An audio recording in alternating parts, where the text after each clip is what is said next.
कुंडली में जब भी राहु और चंद्रमा एक साथ होते हैं या चंद्रमा पे राहु की कहीं से भी कोई दृष्टि पड़ रही हो, तो ऐसे में जो पर्सन क्या होता है ना, वो बहुत ज़्यादा भटकाव में रहता है। उसका मन जो रहता है वो बहुत ज़्यादा विचलित रहता है।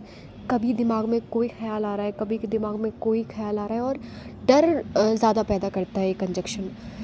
बिना बात का भय बना हुआ है दिमाग में, बिना बात का डर बना हुआ है दिमाग में, और कोई डिसीजन आप सही से ले नहीं पा रहे हो। आपके मन पे, सीधी बात है, आपके मन पे आपका कंट्रोल नहीं है, क्योंकि चंद्रमा जो है हमारा मन है और राहु एक तरफ हमारी सोच है। तो हमारे दिमाग पे इतना हावी हो जाता है कि कई केसेस में मैंने देखा है कि ऐसा जो पर्सन होता है वो एक तरफ सही डिसीजन या एक लाइन पे जा नहीं पाता है। और बहुत से, जैसे मान लीजिए कुंडली में बहुत से ऐसे राजयोग या बहुत से ऐसे प्लानेट है जो अच्छे योग देने देने वाले जो आए हैं। तो कई दफ़ा होता है कि ज़िंदगी में सारे चीज़ें आपको टाइम टू टाइम मिल रही है, सारी चीज़ें आपकी हो रही हैं सही, लेकिन फिर भी मन जो है वो खुश नहीं है, मन जो है वो संतुष्ट नहीं है, मन जो है प्रॉपर तरीके से, वो इंसान फिर भी अंदर से कहीं ना कहीं बेचैन है। खास करके तब ज़्यादा होता है जब भी गोचर में शनि या चंद्रमा साथ आए हैं, या वर्ष फल में शनि चंद्रमा साथ आ रहे हैं, या जब भी आप महीने में देखोगे कि चंद्रमा और राहु का जो एक या दो दिन का जो दो ढाई दिन का कंजक्शन जो बन रहा है, उस पीरियड में आप ज़्यादा ऐसे प्रॉब्लम देखोगे, एंजाइटी, डिप्रेशन, बेचैनी, घबराहट। ऐसे पर्सन को कुछ ना कुछ ऐसी चीज़ें दिमाग में आती ही रहेंगी, ऐसे लोगों को जो बेमतलब उन चीज़ों को दिमाग में लेकर घबराते रहेंगे। और कई केसेस में मैंने देखा है कि ऐसा इंसान सोचता कुछ और है और करता कुछ और है। सोच रहा है कि मुझे ये सब नहीं करना, ये उसका जो मन है वो उन चीज़ के लिए गवाही नहीं देता कि मुझे ये चीज़ नहीं करना है, पर फिर भी वो ये काम कर रहा है। और वो एडवाइस दूसरों को हमेशा वो वाली दे रहा है कि नहीं आप ये मत करो, और वही आप के देखोगे उसके केस में वो ये सब चीज़ें कर रहा होता है। तो ये सब चीज़ें सोच सोच के वो कई कई बार घबराता भी है। और बहुत सारे केसेस में मैंने देखा है कि चंद्रमा शनि का जब भी कंजक्शन बन रहा है, तो ऐसा पर्सन जो रहता है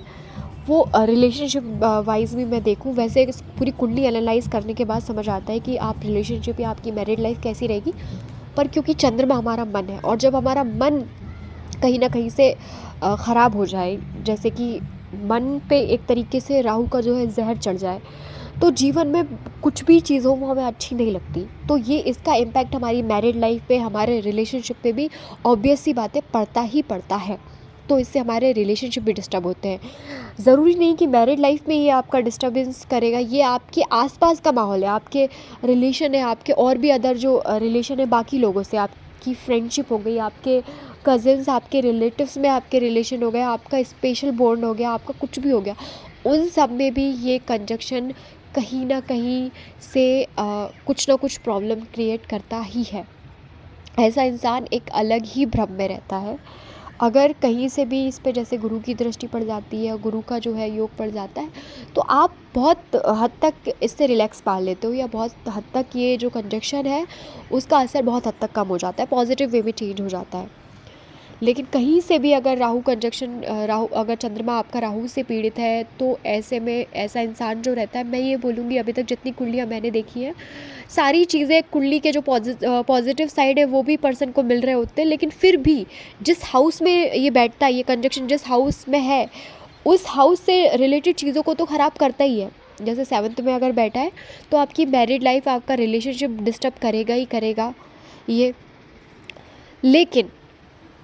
आपका जैसे मान लीजिए 7th हाउस में बैठा है, तो 7वीं दृष्टि आपके उस पर पड़ रही है। अगर चंद्र कुंडली से हम देखें तो ये चंद्रमा लगन, चंद्र राहु लगन में आ गए, तो ये अब आपको खुद को, अपने आप को भी ख़राब कर देगा ये कंजक्शन। और क्योंकि चंद्रमा हमारा मन है, तो जिस भी हाउस से चीज़ें जो हमारी हम मिल रही होती, कहा जाता है कि एस्ट्रोलॉजी में कहा जाता है कि कितने से कितने बड़े राज हो कुंडली में, लेकिन जब तक चंद्रमा अगर सही नहीं है, अगर चंद्रमा आपका आपने दूषित करके रखा है, तो राजयोग पूरी तरीके से फलित नहीं होगा। और नॉर्मल सी बात है कि मान लीजिए आपकी कुंडली में बहुत बड़े बड़े राजयोग हैं, बहुत बड़े बड़े राजयोग, और आपके प्रैक्टिकली भी हम बात करें तो आपके जीवन में बहुत अच्छी अच्छी चीज़ें भी हो रही हैं, लेकिन अगर आपका मन खुश नहीं है, आपका मन आपके दिमाग में नेगेटिव विचार या नेगेटिव थॉट्स बसे हुए हैं, तो आप उस खुशी को प्रॉपर तरीके से फील नहीं कर पाओगे। आपके अंदर जो बेचैनी चल रही है, आपके अंदर जो घबराहट, एंजाइटी, डिप्रेशन, आपके अंदर जो नेगेटिव एनर्जी आपने लेके रखी है, वो आपको फिर भी परेशान करेगी। कुछ अच्छा भी हो रहा है तो वहाँ पे भी आपको नेगेटिव ख्याल ही आएंगे कि इसके बाद कुछ बुरा ना हो जाए। ऐसा इंसान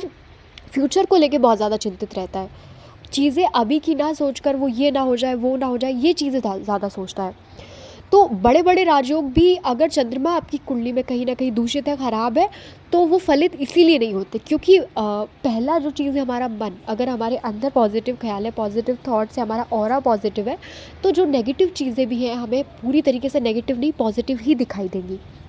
प्रैक्टिकल वे में अगर हम बात करें तो भी। तो उसी तरह कहा जाता है कि जब भी चंद्रमा राहु से पीड़ित होता है तो हमारा मन खराब हो जाता है, मन बेवजह की टेंशन, स्ट्रेस, एंजाइटी, डिप्रेशन, इन सब चीज़ों का शिकार हो जाता है, जिसकी वजह से हमारी कुंडली में बाकी राजयोग या बाकी पॉजिटिव साइड्स भी हमें